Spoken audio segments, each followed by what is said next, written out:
کہتے ہیں تم نے کہا کہ وہ ہمیں حکم دیتے ہیں کہ اللہ کی عبادت کرو، اس کے ساتھ کسی کو شریک نہ ٹھہراؤ، اور تمہیں بتوں کی پرستش سے روکتے ہیں، سچ بولنے اور پرہیزگاری کا حکم دیتے ہیں۔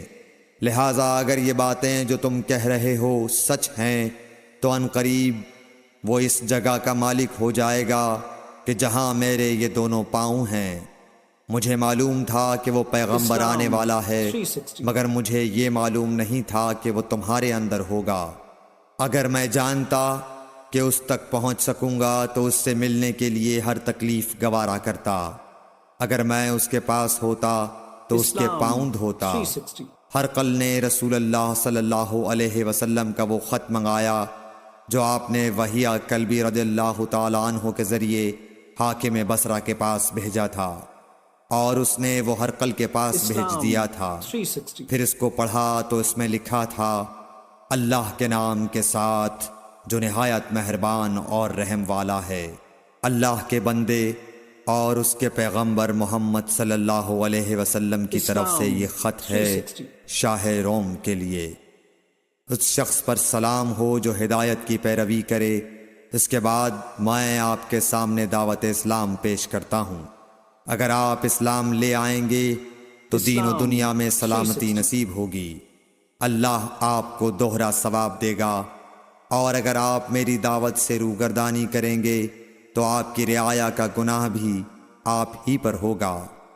اور اے اہل کتاب، ایک ایسی بات پر آ جاؤ جو ہمارے اور تمہارے درمیان یکساں ہے، وہ یہ کہ ہم اللہ کے سوا کسی کی عبادت نہ کریں اور کسی کو اس کا شریک نہ ٹھہرائیں، اور نہ ہم میں سے کوئی کسی کو خدا کے سوا اپنا رب بنائے۔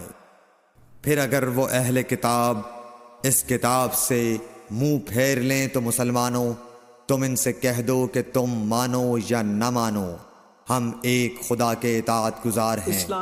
ابو سفیان کہتے ہیں جب ہرقل نے جو کچھ کہنا تھا کہہ دیا اور خط پڑھ کر فارغ ہوا تو اس کے ارد گرد بہت شور و غوغا ہوا، بہت سی آوازیں اٹھیں اور ہمیں باہر نکال دیا گیا۔ تب میں نے اپنے ساتھیوں سے کہا کہ ابو کبشہ کے بیٹے حضرت صلی اللہ علیہ وسلم کا معاملہ تو بہت بڑھ گیا، دیکھو تو اس سے بنی اصفر روم کا بادشاہ بھی ڈرتا ہے۔